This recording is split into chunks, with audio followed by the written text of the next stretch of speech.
India voice, आपकी सोच, आपकी आवाज। नमस्कार, आप देख रहे हैं इंडिया वॉइस और मैं हूं आपके साथ पुष्पेंद्र चौधरी। मिडिल ईस्ट में चल रही लड़ाई का असर अब उत्तराखंड में भी देखने को मिल रहा है। उत्तराखंड जैसे छोटे राज्य में भी गैस की किल्लत के चलते जनता परेशान है, तो वहीं विधानसभा सत्र के दौरान आज उस समय भारी बवाल खड़ा हो गया जब सदन के भीतर प्रदेश में जारी घरेलू गैस की किल्लत का मुद्दा उठाया गया और उसके बाद फिर वो मुद्दा गर्मा गया। विपक्ष ने जनता की रसोई से जुड़ी इस समस्या पर चर्चा की मांग की, जिसमें सरकार और विपक्ष के बीच तीखी नोकझोंक भी देखने को मिली। स्थिति इतनी अनियंत्रित हो गई कि विधानसभा अध्यक्ष को सदन की कार्यवाही कुछ देर के लिए स्थगित भी करनी पड़ी। इस हंगामे की शुरुआत तब हुई जब संसदीय कार्य मंत्री सुबोध उनियाल ने इस मुद्दे पर चर्चा को सिरे से खारिज कर दिया। उन्होंने दलील दी कि गैस की सप्लाई का पूरा तंत्र केंद्र सरकार के अधिकार क्षेत्र में आता है। सुबोध उनियाल ने दो टूक शब्दों में कहा कि गैस सप्लाई केंद्र का विषय है, इसलिए उत्तराखंड विधानसभा में इस पर चर्चा करना बेतुका है। और मंत्री के इस बेतुका शब्द के इस्तेमाल ने जलती आग में घी डालने का काम कर दिया। विपक्ष ने इसे जनता की समस्याओं के प्रति सरकार की संवेदनहीनता करार देते हुए सदन में हंगामा शुरू कर दिया। हालांकि मुख्यमंत्री पुष्कर सिंह धामी कहते हैं कि जनता को परेशान होने की जरूरत नहीं है, सरकार के पास सभी संसाधन पूर्ण है और बाजार में कालाबाजारी रोकने के लिए भी अधिकारियों को निर्देश दिए जा चुके हैं। लेकिन विपक्ष लगातार कालाबाजारी के आरोप लगा रहा है। विपक्ष ने आरोप लगाया कि राजधानी देहरादून समेत पूरे प्रदेश में गैस सिलेंडरों की भारी किल्लत है। बुकिंग के हफ्ते भर बाद भी गैस नहीं मिल रही और गोदामों में खुलेआम कालाबाजारी हो रही है। विपक्ष का कहना था कि जब प्रदेश की जनता त्रस्त है तो सरकार केंद्र का मामला कहकर अपनी जिम्मेदारी से नहीं भाग सकती। क्या कुछ प्रतिक्रियाएं सामने आई हैं, क्या कुछ बयानबाजी इस पूरे मुद्दे को लेकर चल रही है, एक बार वो आपको सुना देते। सुनिए। देखिए, जहाँ पर भी कोई गड़बड़ी होगी वहां पर सख्त कार्रवाई की जाएगी और मैं समझता हूँ इसमें प्रदर्शन की कोई आवश्यकता नहीं है। ये एक विश्वव्यापी चुनौती है, इस समय पूरे विश्व के अंदर चल रही है, लेकिन हमारे देश के अंदर या राज्य के अंदर कहीं कोई परेशानी नहीं है और सभी प्रबंध कर दिए गए हैं। उसकी मैं स्वयं समीक्षा भी कर। कुल मिलाकर कार्य प्रणाली पर आप निगाह डालिए। परसों जब हमने ये विषय उठाया था सदन में एलपीजी का, तो संसदीय कार्य मंत्री जी ने सदन में कहा था, आप रिकॉर्ड निकाल कर देख लीजिए, वीडियो दिख जाएगी आपको, कि अफवाह मत फैलाइए, कोई इस तरह की बात नहीं है। लेकिन आप खुद लोगों के परिवारों से, आप खुद समाज में देखेंगे, पब्लिक में देखेंगे कि गैस सिलेंडर की यहीं नहीं देश भर में कमी हो रही है और गैस ही नहीं, पेट्रोलियम प्रोडक्ट्स की सभी की कमी होने की संभावना है। में आज घरेलू गैस की किल्लत का मुद्दा जमकर गरमाया, जिस पर विपक्ष ने जमकर सवाल पूछे। विधानसभा में गैस की किल्लत को लेकर चर्चा की मांग की गई, तो वहीं विधानसभा में गैस की किल्लत पर भारी हंगामा देखने को मिला। पक्ष और विपक्ष के विधायक आमने सामने रहे। सुबोध उनियाल के बयान पर विपक्ष पूरी तरीके से बिफर गया जब उन्होंने कहा कि गैस का जो मुद्दा है, जो गैस का विषय है, वो केंद्र सरकार के अधीन आता है और इस पर चर्चा करना बेतुका है। बेतुका शब्द सुनते ही विपक्ष ने हंगामा करना शुरू कर दिया और साफ तौर पर नसीहत दी कि सरकार बेतुका इस तरह के शब्द कहकर अपनी जिम्मेदारी से नहीं भाग सकती। तो हंगामे के कारण कुछ समय के लिए सत्र को स्थगित भी किया गया और अब घरेलू गैस की किल्लत उत्तराखंड के अलावा और भी राज्यों में देखने को मिल रही है, लेकिन सरकार की तरफ से साफ तौर पर कहा जा रहा है कि किसी भी तरह की भ्रम की स्थिति में जनता न आए और हमारे पास पूर्ण संसाधन हैं। ये मुख्यमंत्री पुष्कर सिंह धामी की तरफ से भी कहा गया है।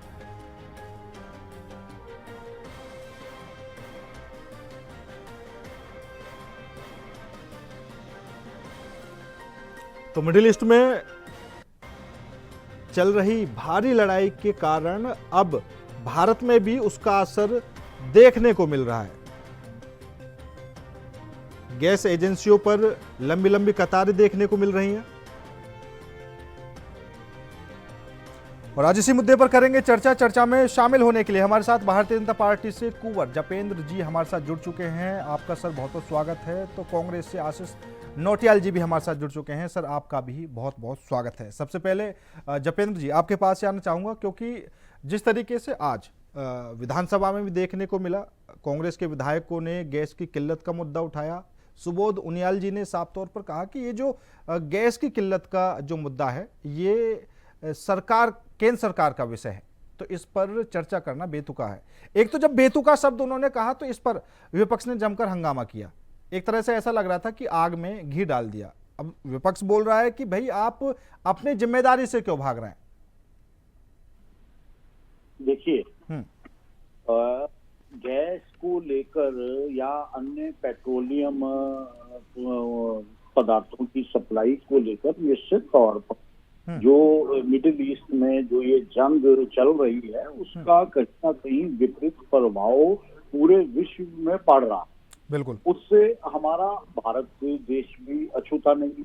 हाँ। लेकिन केंद्र सरकार ने समय रहते इन मुश्किलों से निपटने के लिए अपने भंडारण और वितरण की एक नीति के तहत तो उस पे कार्य पहले ही शुरू कर दिया था। और ये भी हम सब लोगों को मान लेना चाहिए, चाहे हम पक्ष के लोग हैं या विपक्ष के लोग हैं, कि जब इस तरह की घटना वैश्विक स्तर पर होती है तो उसके विपरीत प्रभाव के लिए हम सब लोगों को तैयार रहना।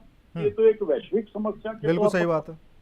लेकिन जैसा हमारे के प्रधानमंत्री जी ने कहा और आपने आज भी और कल भी केंद्र से वक्तव्य आए कि इन सब पदार्थों की, हमारे गैस की, पेट्रोलियम की सुचारू और भंडारण के लिए कंपनियों को पहले ही निर्देशित किया जा चुका और देश के अंदर हमारे पास भंडार पूर्ण रूप से मौजूद है जो किसी भी इमरजेंसी की स्थिति से निपटने के लिए काफी है।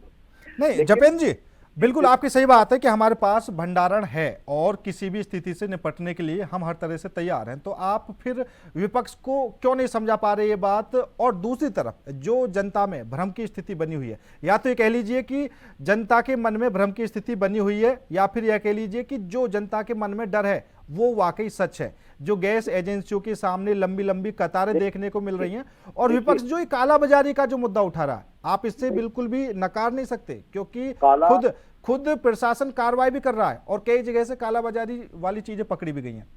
कालाबाजारी की अभी तक कहीं कोई ऐसी बड़ी घटना सामने नहीं आई है। कुछ घटनाओं का अगर कहीं पे कोई खबर निकल कर आती है तो शासन प्रशासन संज्ञान लेता है, फिर जिलाधिकारी कार्रवाई करते हैं, तो ये तो होता ही है। लेकिन जो एक डर का माहौल होता है, जब जंग जैसी स्थिति में, अभी जंग मिडिल ईस्ट में है और उसका असर यहाँ तक लोगों तक, क्योंकि मीडिया के माध्यम से सभी खबरें सुनते हैं, और जनता को जागरूक करने की दृष्टि से, उनका भय दूर करने की दृष्टि से, उनके ये बताने के लिए कि हमारे पास पर्याप्त भंडारण है, ऐसी कोई भी आपातकाल जैसी स्थिति देश के अंदर अभी नहीं उत्पन्न हो सकती, कभी भी नहीं हो सकती, क्योंकि जब से ये मिडिल ईस्ट में आज 3 वर्ष हो गए हैं, 3 वर्ष से कहीं ना कहीं 10, 12, 14, 15, 20 कंट्रियां आपस में जंग में इन्वॉल्व हैं, तो ऐसे में पहले ही पुख्ता इंतजाम किए गए।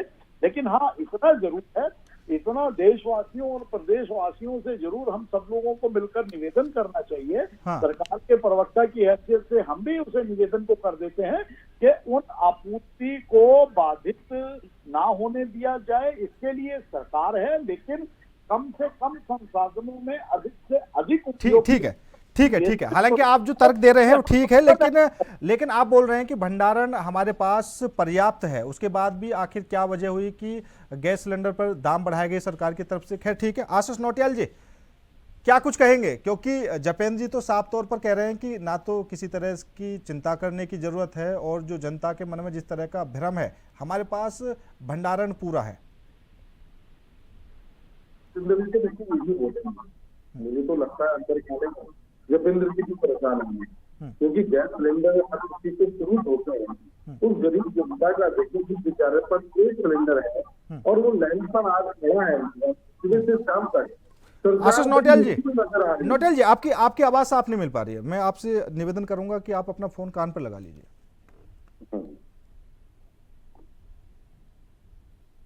हेलो जी जी बोलिए। आ रही है आवाज? हाँ आवाज आ रही है आपकी। हाँ, तो सरकार तो निश्चित नजर आ रही है। सरकार कह रही है कि हमें भंडार में पूरा है, सब कुछ है, लेकिन तब भी लाइन लगाने का जनता को शौक कराएंगे। जनता क्यों करिए आप बताएं? आप आदमी अपना दिहाड़ी मजदूरी करने वाला व्यक्ति अपने दिहाड़ी छोड़कर अगर लाइन में खड़ा है गैस के लिए तो उसको 100 या गिलास से पड़ेगा क्या मिलेगा? देखिए, सरकार को झूठ से बचना चाहिए। और अभी कह रहे हैं सरकार है, सरकार की जिम्मेदारी है। तो अगर सरकार है या जिम्मेदारी है तो विधानसभा में चर्चा के लिए उसको केंद्र का मुद्दा क्यों बोल रहे हैं? ये केंद्र का मुद्दा नहीं, ये हर व्यक्ति का मुद्दा है। देश में रहने वाला हर नागरिक, मुझे लगता है उसके लिए गैस की आवश्यकता निश्चित होगी। और सरकार जिस तरह से अपनी निश्चितता दिखा रही है, आने वाले समय में मुझे लगता है कि स्थिति और भयंकर हो सकती है। क्योंकि अभी तो कॉमर्शियल सेंटर बंद किए इन्होंने। कॉमर्शियल सेंटर बंद करने की वजह से कई होटल व्यवसायी जो है कगार में खड़े हैं। अभी स्कूल कॉलेजों की मैसेज भी होती है, वो भी बंद होगी, कगार में आएंगी। कल वो पता था दिल्ली हाईकोर्ट में भी गैस खत्म हो गया, राम मंदिर में गैस खत्म हो गया। तो इस तरह से देखिए धीरे धीरे स्थिति खराब हो रही है। सरकार को भी वाहवाही नहीं करनी चाहिए। सबको देखते हुए बाहर अंधेरा है और वो कह रहे हैं कि नौ उजाला है, धूप आ रही है, उससे काम नहीं चलेगा। जनता देख रही है, समझ रही है और सरकार अपना काम करे, व्यवस्था करे। नहीं बिल्कुल नौटियाल जी, सही बात है। लेकिन जपेंद्र जी यहाँ पर एक बात और कह रहे हैं कि देखिए ये जो फिलहाल की स्थिति है, अब ऐसा तो है नहीं कि अकेले भारत में इसका असर देखने को मिल रहा हो, ठीक है, पूरे विश्व में असर देखने को मिल रहा है। और ऐसी स्थिति में पक्ष को भी विपक्ष को भी एक साथ खड़ा होना चाहिए। लेकिन आपकी बात भी ठीक है, आप सरकार से पूछ ही रहे हैं कि भाई किल्लत है या नहीं है, क्या चीजें। अरे एडवाइजरी कोई एडवाइजरी तो जारी करनी पड़ेगी, सर बोलना पड़ेगा। आप अचानक बोलेंगे हम पे पूरी व्यवस्थाएं हैं, जनता बेचैन होकर खाना भी पकाएगी, सब कुछ करेगी और कल को पता लगेगा कि भैया गैस नहीं। तो भैया सच बोलो ना, कहो बताओ कि हमारे पास जो है दिक्कत है और आप लोगों को गैस को बचाना है। आप एक सिलेंडर को 10 दिन चलाते थे, अब 30 दिन चलाना है, जनता को पहले ही बता दो। ना कि आप इस प्रकार से झूठ बोल दोगे उनके यहाँ 10 दिन में खत्म हो जाएगा, फिर आप लाइट क्या करेंगे? आपकी व्यवस्थाएं नहीं है। सरकार जो है कि नाकामियों को बचना चाहती है, लेकिन नाकामी तो नजर आएगी। आज नहीं तो कल पता लग जाएगा जनता को भी और आपको भी, सबको, कि भैया सिलेंडर छोड़े।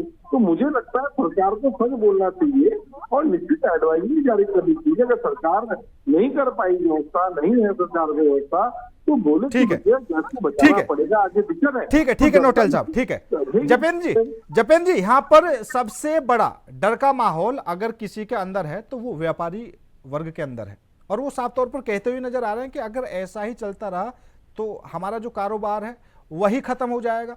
अब अगर वो ये बात कहने से लगे हुए हैं तो कहीं ना कहीं गैस की किल्लत तो उनके सामने आ ही रही होगी। बेशक सरकार दावे कर रही है कि हमारे पास भंडारण पूरा है, संसाधन पूरे हैं, और ये जो भ्रम फैलाया जा रहा है, कौन लोग हैं उनके खिलाफ कार्रवाई करने की भी सरकार बात कह रही है। लेकिन ये जो कारोबारी बोल रहे हैं तो इसमें कितनी सच्चाई मान रहे हैं आप?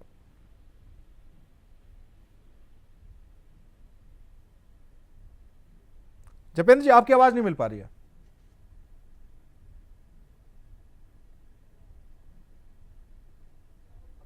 नहीं सर, आपकी आवाज नहीं मिल पा रही है। शायद आपने म्यूट किया हुआ। मैं एक बार दोबारा आग्रह करूंगा पीसीआर से वो आपको दोबारा जोड़े।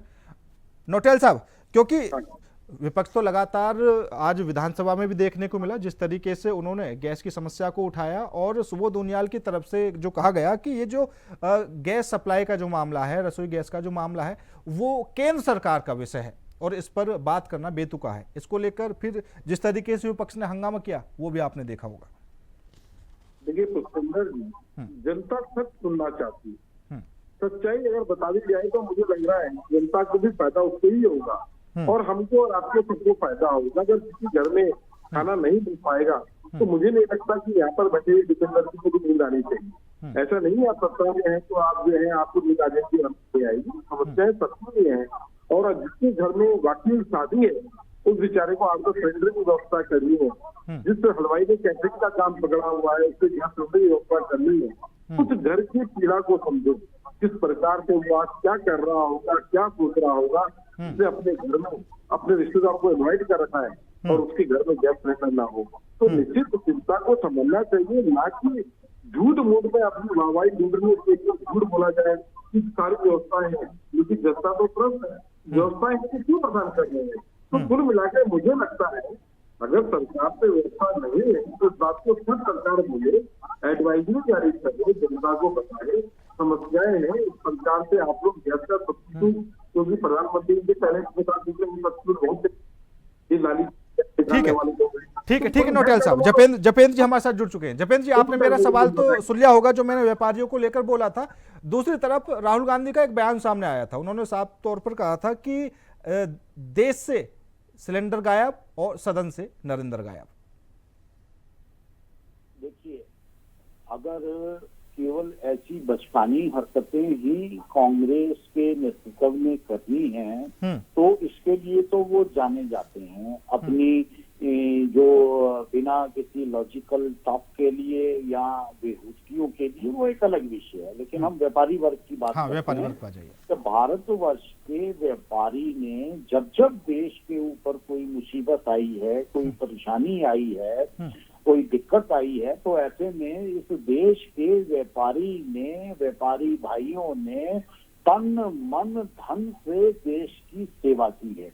और ऐसी मुसीबत की घड़ी में हमेशा से, चाहे वो कोई भी सरकार रही हो, सरकारों के साथ खड़े रह के अपनी राष्ट्रभक्ति को भी प्रदर्शित करा है और अपने संसाधनों को भी देश की रक्षा में पूरी तरह से नहीं। जपेंद्र जी, अगर गैस ही नहीं होगी तो वो कैसे तन मन धन से मदद करेंगे? अभी अगर हम जैसे आशीष नौटियाल साहब बोल रहे थे, जो हलवाई हैं या फिर हम होटल की बात करें, रेस्टोरेंट की बात करें, ढाबों की बात करें, तो असर तो वहां भी दिखाई दे रहा अभी। और ऐसा नहीं कह सकते, उत्तराखंड बेशक छोटा राज्य है लेकिन वहां पर जो लोग घूमने के लिए आते हैं उस चीज पर भी काफी ज्यादा प्रभाव देखने को मिलेगा। अगर रेस्टोरेंट में, ढाबों में, होटलों में गैस की समस्या होती है तो आवागमन भी बंद हो जाएगा। पुष्पेंद्र जी, अभी तो आपात स्थिति आई नहीं है, लेकिन क्या हम सबका दायित्व नहीं बनता है कि हम अपने राष्ट्र की सुरक्षा, और ऐसे अगर ये वार सिचुएशन आज मिडिल ईस्ट में है उसका विपरीत प्रभाव हमारे ऊपर अगर थोड़ा सा पड़ रहा है तो थोड़ी सी परेशानी को तो हम अपने स्वाभिमान की खातिर, अपने देश की खातिर ये उसे बर्दाश्त करना तो हम सबका एक नैतिक कर्तव्य भी बनता है। लेकिन उसके बावजूद भी माननीय प्रधानमंत्री मोदी जी ने स्पष्ट कहा है कि देश के अंदर गैस आपूर्ति या पेट्रोलियम के जो हमारे उत्पाद हैं उनकी सुचारू रूप से भंडारण और उनके वितरण की व्यवस्था हमारे पास लगभग 2.5 से 3 साल का पूरा स्टॉक है। अब उस स्टॉक का मिसयूज ना हो, उसकी कालाबाजारी ना हो, उसको हम अपने सिस्टमेटिकली देश की जनता इस्तेमाल करे, प्रत्येक घर में, प्रत्येक रसोई में उसके ऊपर थोड़ा सा ध्यान दिया जाए, उसकी कम यूज में ज्यादा उसके बेनिफिट लिए जाएं। तो ये तो हम सब लोगों को करना ही चाहिए। और रही सरकार की बात, तो सरकार से जितना बन पड़ रहा है सरकार उससे बढ़कर, और उसका एक आपको उदाहरण भी बता दें, आज जब विश्व में, पूरे विश्व के अंदर कहीं से भी पेट्रोकेमिकल लेके, गैसेज लेके, डीजल पेट्रोल लेके जहाज समुद्री रास्ते से ईरान के पास से गुजर नहीं रहे हैं, सब पे हमले हो रहे हैं, तो ये भारतवर्ष और माननीय प्रधानमंत्री मोदी जी के निर्णय का ही नतीजा है कि आज जिन जहाजों पे तिरंगा लगा हुआ है, जो भारतीय नौसेना के जो पोत हैं, जो सामान को ले जाने का काम करते हैं, जो पेट्रोकेमिकल ला रहे हैं, गैसेज ला रहे हैं, उन्हें वहां से निकलने का ईरान ने रास्ता दिया है और कहा है कि भारतीय जहाजों और भारतीय जो पेट्रोकेमिकल की आपूर्ति को लेकर जा रहे हैं जहाज, उन्हें ना रोका जाएगा, ना उनसे किसी तरह का व्यवधान उत्पन्न किया जाएगा। नहीं, बिल्कुल ये ठीक बात है। और वैसे भी सबसे ज्यादा अगर तेल भारत कहीं से खरीदता है तो वो ईरान ही है। ईरान से 85% तेल खरीदता है। और दूसरा जपेंद्र जी ये है कि अगर सब कुछ ठीक ठाक चल रहा है, क्योंकि हमने कोरोना काल में भी देखा जिस तरीके से लॉकडाउन लगा और लोग राशन की दुकानों पर, पेट्रोल पंप पर, हर जगह लाइन लगाकर खड़े हो गए। कहीं ना कहीं उनके मन में यह डर था कि हो सकता है कि कल को लॉकडाउन लग जाएगा और चीजें सब बंद हो जाएंगी। क्या वही डर फिलहाल जनता के मन में दिखाई दे रहा है? देखिए, डर जो है ना, डर जनता की थोड़ी सी अपनी गलतियों की वजह से भी उत्पन्न होता है। मान लीजिए किसी घर में 1 महीने में 1 सिलेंडर की जरूरत है, अब उसने सोचा पता नहीं आपात स्थिति आ जाएगी तो मैं 6-8 सिलेंडर आज ही घर में इकट्ठे कर लूं। अब पीछे से आपूर्ति शहर के अंदर 2 लाख सिलेंडर महीने के चाहिए और हर आदमी अपने घर में व्यक्तिगत रूप से जब भंडारण कर लेने लग जाता है तो वो 1 लाख सिलेंडर जो है 4 दिन में ही खत्म हो जाते हैं, क्योंकि हर व्यक्ति, उसके पास कनेक्शन एक है लेकिन वो 4 सिलेंडर की व्यवस्था बनाना चाहता है। तो ये भी एक मानसिकता होती है, ये भी एक डर होता है, ये भी एक जल्दबाजी होती है जो व्यवस्थाओं को बिगाड़ने का काम करती है। तो आपके माध्यम से प्रदेशवासियों और राष्ट्रवासियों से भी हमारा निवेदन है कि घर में ओवर स्टॉक से बचें, अपनी केंद्र सरकार और माननीय प्रधानमंत्री मोदी जी के कथनों पर भरोसा रखें। पर्याप्त भंडारण है और समय समय पर थोड़ा विलंब जरूर हो सकता है 2-4-5 दिन का, लेकिन उनके वितरण की पूर्ण व्यवस्था की तरफ ठीक है, जिला प्रशासन भी पूरी तरह से सतर्क है और राज्य सरकार भी और केंद्र सरकार। ठीक है। आशीष नोटेल साहब क्या कहेंगे? कोई में खाना नहीं पक पा रहा हो तो फिर होने की निश्चित रहे तो कैसे निश्चित आएगा? जैसे पेट की भूख तो सबको लगती है, बच्चे सबके हैं, इनको निश्चित चिंता नहीं है कि जेएसी लोग हैं, जेएसी कल्चर में जाने वाले लोग हैं, इनके लिए सिलेंडर की व्यवस्था होगी, जल्दी दी जाएगी। पर आम जनता तो डरेगी, कल की रोजी रोटियां जुगाड़ नहीं होगा तो निश्चित डरेगा। बातें करते हैं हम make in India, local for global, क्या क्या बातें करते हैं मोदी जी। आज बताएं, हमारी घर, एक ही घर की रसोई विदेश पर निर्भर है। आज देखने का समय है कि आज हम जो है कहाँ तरक्की करी, भारत में क्या तरक्की करी। बातें तो इतनी बड़ी बड़ी आप लोगों की करी कि हम सब कुछ कर दिया, हमने हमारा देश डेवलप ही बन गया, हम इस तरह के हैं। आप क्या तरक्की की, आप बताए ना। एक रसोई खुद से छोटी चीज के लिए हमें विदेश पर निर्भर रहना पड़ता है। ये हमारी विदेश नीतियां है कि आज हमारे घर में जो है लाइव विज्ञान और अमेरिका की नीति पर रसोइयां हमारी बढ़ी हुई है। ये प्रधानमंत्री विदेश नीति है। आप बताएं क्यों चुना गया था आपको, रसोइयां बंद करवाई आपने लोगों को। लेकिन फिर भी मैं इसको राजनीति नहीं करना चाहूंगा, मैं जनता की पीड़ा आपको बताना चाहूंगा। जनता पीड़ा में है क्योंकि खाने के लिए तो चाहिए भाई। अगर आदमी बीमार है, जीना तो पड़ेगा, जीने से खाना पड़ेगा और उसके लिए गैस सिलेंडर अति उपयोगी है। तो आप लोग झूठ बोलने से बचें और एडवाइजरी जारी करें। बताएं जनता को कि कैसे आप अपने 1 दिन के स्टॉक को 10 दिन तक चला सकते हैं और चलाना पड़ेगा कि सरकार के पास व्यवस्थाएं नहीं है। मोदी जी प्रकट हो जाए 8 बजे रात को, फिर दोबारा प्रकट होते रहते थे पंडित, एक बार फिर प्रकट हो और जनता को फिर बताएं कि इस प्रकार की देश के साथ समस्याएं आ रही है, आपको काम चलाना पड़ेगा क्योंकि जब तक चल रहा है तब तक हमारे हाथ तक सके गए हैं। नहीं नोटेल साहब, अभी नोटेल साहब कुछ दिन पहले जो गैस सिलेंडर का रेट था वो क्या था और आज की स्थिति में उत्तराखंड में क्या है, दोनों बताना, मैदानी इलाकों का भी और पहाड़ी क्षेत्रों का भी। देखिए 60 रुपए गैस सिलेंडर का रेट अभी बढ़ाया, ये बोलते हुए कि भैया कुछ किल्लत नहीं है, तब 60 रुपए रेट बढ़ गए, तो इससे पता लग गया क्या समस्या है। अब ये पेट्रोल के साथ भी ऐसे होने वाला है। बहुत जल्दी आप देखेंगे कि पेट्रोल की भी कतारें लगनी शुरू होंगी। लेकिन मैं फिर भी इसमें राजनीति न करते इतना कहना चाहूंगा कि अगर आप जनता को सच बता देंगे तो आदमी बेफिक्र होकर गैस खर्च नहीं करेगा, गैस को बचाने का प्रयास करेगा।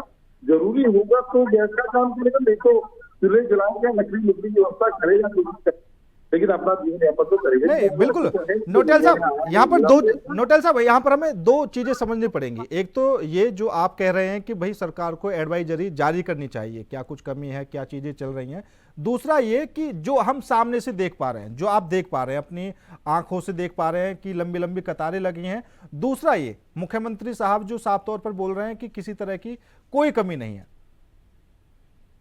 झूठ दिख रहा है तो सुंदर भाई, झूठ दिख रहा है, कमी नहीं तो लैंड क्यों लग गया बताए ना। मतलब कितना झूठ बोलोगे। मैं कहा ना सफा अंधेरा या मेरा है और आपके धूप है, बहुत तेज रोशनी आ रही है, तो लगता बिजली नहीं क्या। लोगों ने तो झाड़ी छोड़कर सड़क लाइनों में खड़े हैं, शौक नहीं है जिसको खड़े होने का। ये झूठ बोलने का काम करते हैं, झूठे और बेईमान लोग हैं। अपने बताते नहीं कि हमारे पास व्यवस्था नहीं है, नाकामयाब नहीं कर सकते, अपने लोगों करने की आदत है। और देखिए जनता को उन्होंने कहाँ धकेल दिया। तो स्थिति विकट है और इस स्थिति में निपटने के लिए सरकार को प्रयास करना चाहिए ना कि ठीक है, झूठ ठीक है। बोले कि सवाल पर अंदर एक दफा ठीक है, ठीक है, ठीक है, समय भी कम है। जपेंद्र जी, लास्ट कमेंट, क्या कुछ कहेंगे और आगे क्या कुछ स्थिति बनी रहेगी? हालांकि आप तो साफ कर चुके हैं कि जैसा प्रधानमंत्री नरेंद्र मोदी ने कहा है कि 2-2.5 साल तक किसी भी तरह की कोई दिक्कत नहीं आने वाली, लेकिन जो तस्वीरें सामने आ रही हैं, जैसा आशीष नोटियाल साहब बोल रहे हैं कि एक तरफ तस्वीरें साफ दिखाई दे रही हैं, दूसरी तरफ मुख्यमंत्री साहब बोल रहे हैं कि किसी तरह की कोई दिक्कत नहीं है, तो ये तो झूठ बोलने का आरोप लगा रहे हैं आप पर। हमें ऐसा लगता है कि ऐसी स्थिति में जब भंडारण पूरा है, उसके वितरण की व्यवस्था पूरी है, तो कांग्रेस इसमें राजनीतिक लाभ तलाशने की दृष्टि से देश के अंदर एक नैरेटिव फिक्स करने का प्रयास कर रही है कि लोग अधिक से अधिक अपने घर में भंडारण करें, और जिस घर में 1 सिलेंडर की महीने में आवश्यकता है और वो एकदम से 10 ले आएगा तो डेफिनेटली सभी ऐसा करेंगे, और ऐसे में देश के अंदर अराजकता का माहौल पैदा हो, और उस अराजकता के माहौल में कांग्रेस अपनी राजनीतिक नहीं जपेंद्र जी, ये बात आप मानते हैं कि अगर 1 सिलेंडर की हमें जरूरत है और हम 10 सिलेंडर लेकर आ रहे हैं, लेकिन देने वाले कौन है? ये तो निगरानी करनी पड़ेगी ना कि आप क्यों 10-10 सिलेंडर बांटने से लगे हुए। इसीलिए अब शासन प्रशासन जो है सतर्क हुआ है, ओवर सतर्क हुआ है।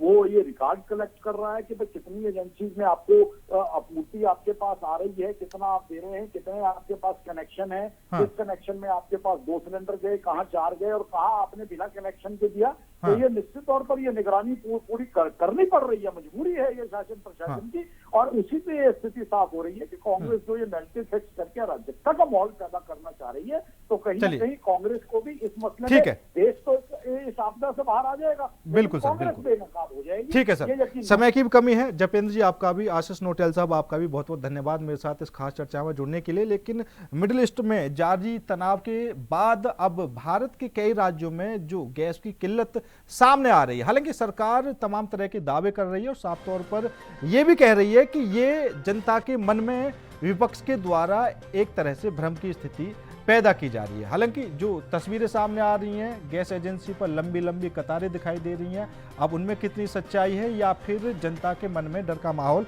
बनाया जा रहा है। फिलहाल मेरे साथ इस खास पेशकश में इतना ही। नमस्कार।